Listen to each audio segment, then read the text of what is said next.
Hey y'all, welcome to the channel that brings you multidimensional content, which means that the readings are from a broad and expansive point of view and that they're not for a specific time but should resonate with you whenever you come across them.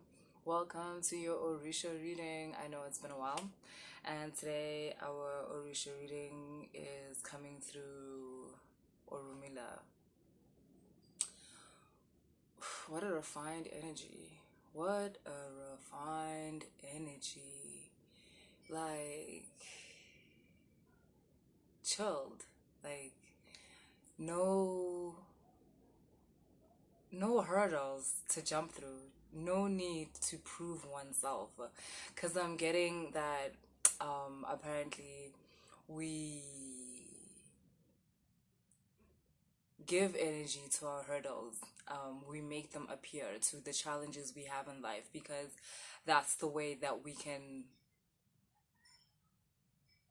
It's how we can feel ourselves, like what we are, what we're made of, right?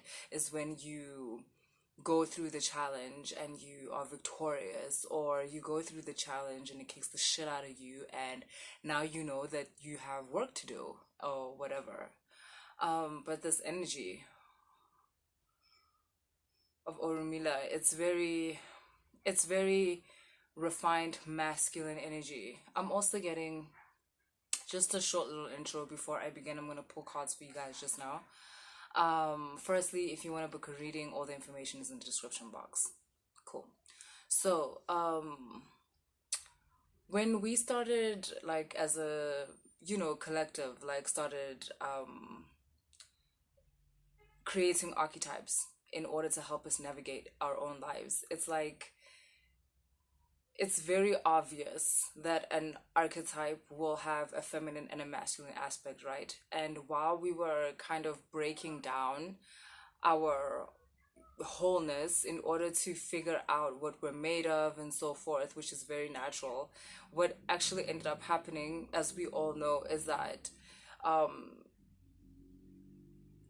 we voted and decided that we were going to keep the masculine aspects mostly, and we were going to like do away with feminine feminine aspects of, like, holistic entities. Like, it's one thing if we decided to personify or personify our archetypes as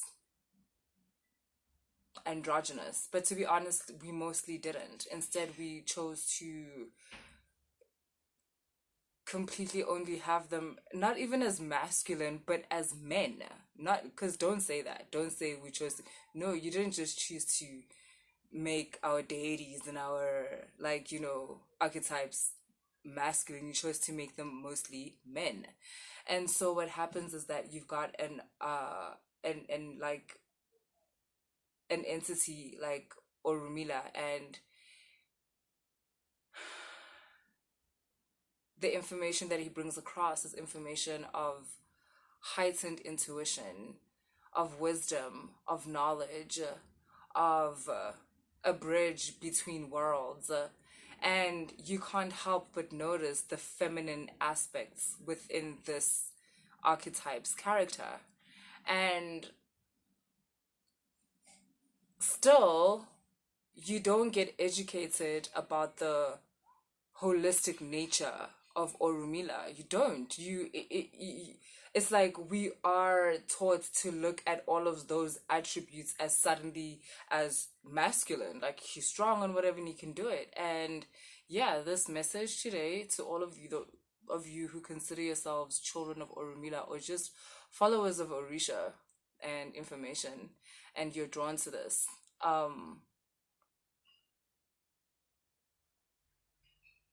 Orunmila really wants to come across as a holistic being.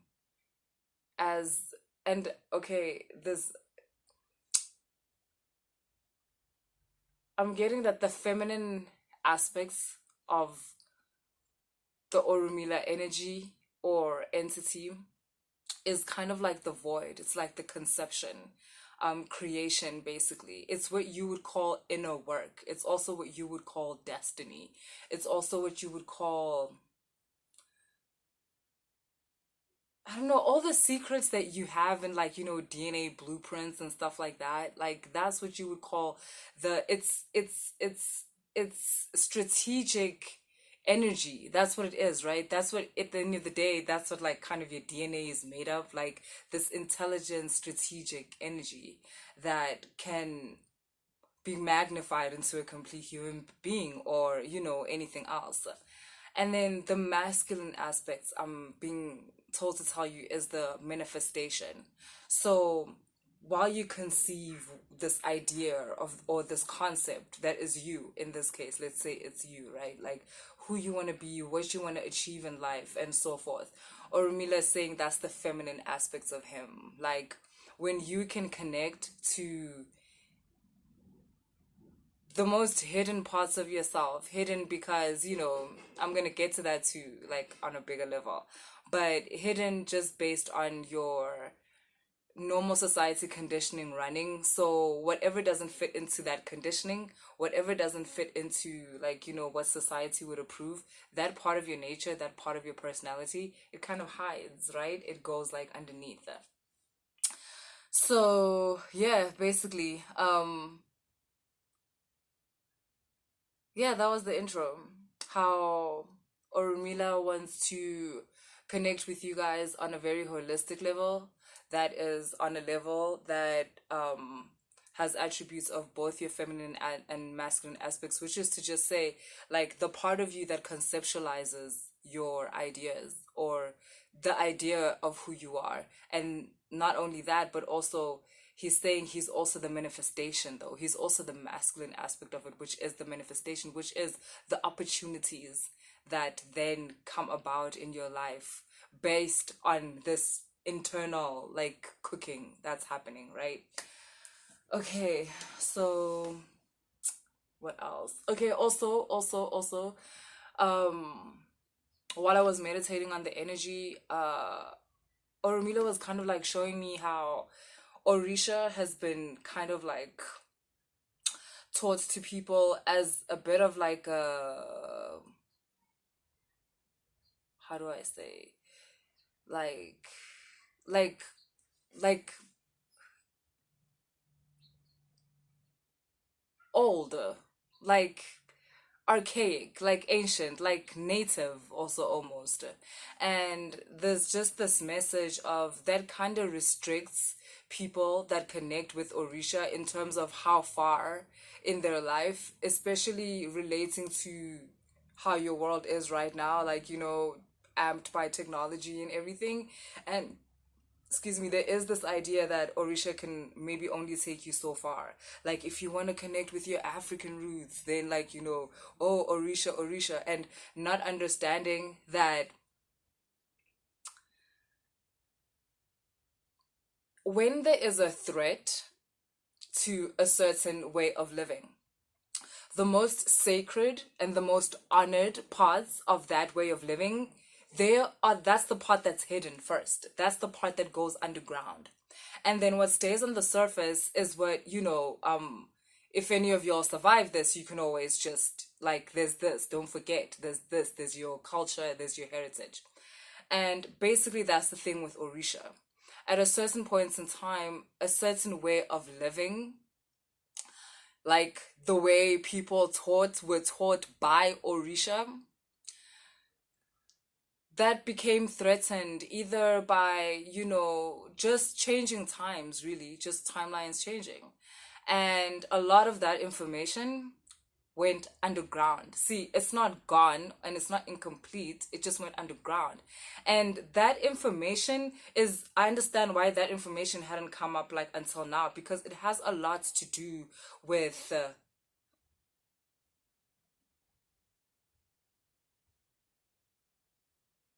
it has a lot to do with, like, the royal part of Orisha, like the regal part, the technological advances part of it's very much the ascended nature, like the nature of the ascended human being. It's like there's a certain level of Orisha consciousness where it's about getting you out of struggle. It's about getting you out of like scarcity mentality. It's about getting you out of the perception of separation. And there's this other level of Orisha that is a level of unity, that is a level of it's holistic, and it has a lot to do with practical way of living. um you know, like in the world, people will tell you they brought you civilization, they brought you all these things, and down the line, when so much has happened and information has gone underground, but when enough people start connecting to their heart chakra and connecting to their multidimensionality, and so activating these timelines where this information was alive, where how is it alive? It was alive through the people.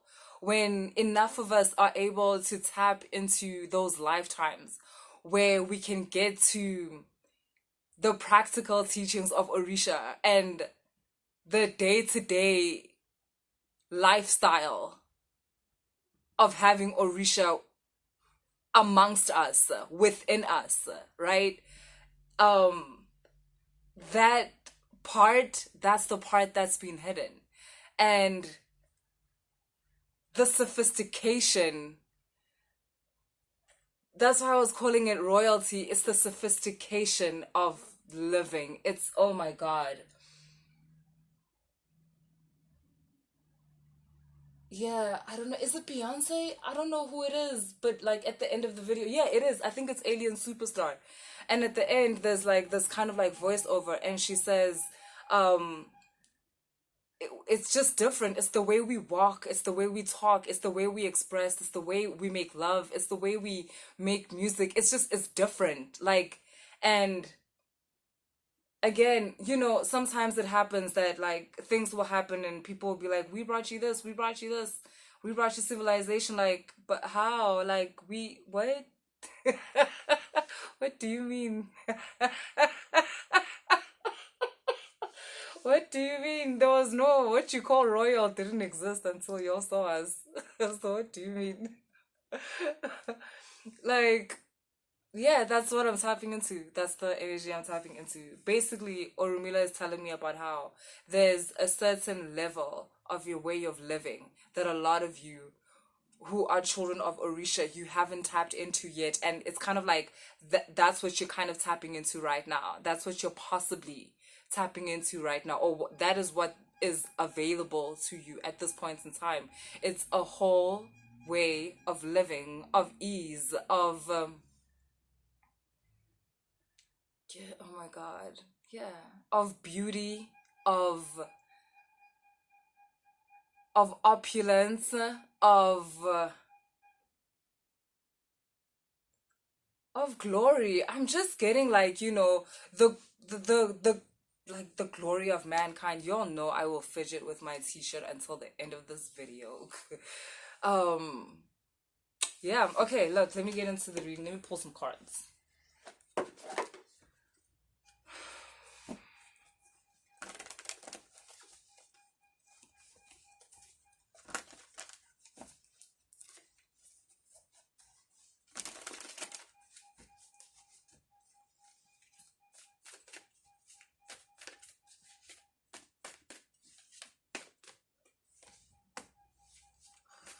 Oh, son.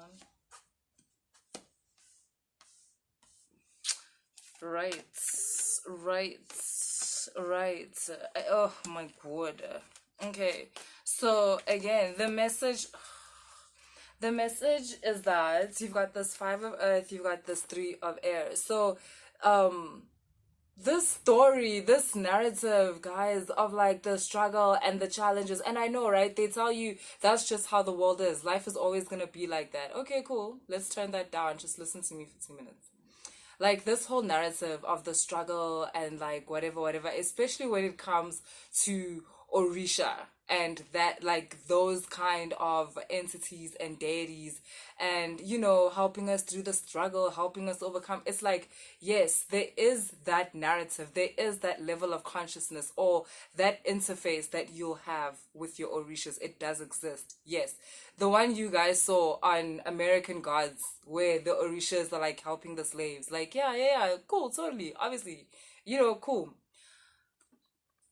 But for you guys watching this video, that narrative is done. It's almost as if now, like, someone was trying to convince you that's the only narrative. Like, that's the only spiritual narrative you can get out of Orisha. Like, it's all about just helping you through some kind of, like, really like oppression, struggle. Yes, that's true. However, that's not where the story ends. That's all I'm getting. It's like, that's not where the story ends. With this Three of Swords and this Five of Earth, it was just the transformation. That was just the change. That was just, and not just the change, that's the power of change. Guys, change is a privilege. Not everyone can change.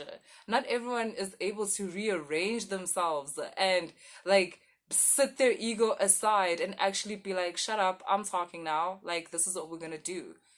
I'm gonna set you straight. That is a privilege. Not everybody's able to do that. So yes, Orisha carries the gift of transformation, but that is not the only gift, guys. Like, oh my god. And you guys, the people I'm talking to, Page of Fire, Four of Earth, you are being introduced to a new way of living. But people might say, yeah, but this has always existed. Yeah, but not really for people like you. You, the ones watching, not really for people like you. And also, for people like you, it's like when you do opulence, when you do wealth, when you do I'm good. It's almost like right now, you have to do it according to a template that is already existing out there. So, like, yeah, no. No, you didn't come this far to tell, like, to let someone, like, show you how to be happy. Like, you didn't come this far so that, like, no. So anyways, you're getting help. Like, you guys are literally being led by Urumila, like, through this new reality change, almost saying to you, there's more to this than, like, what they're showing you. Like,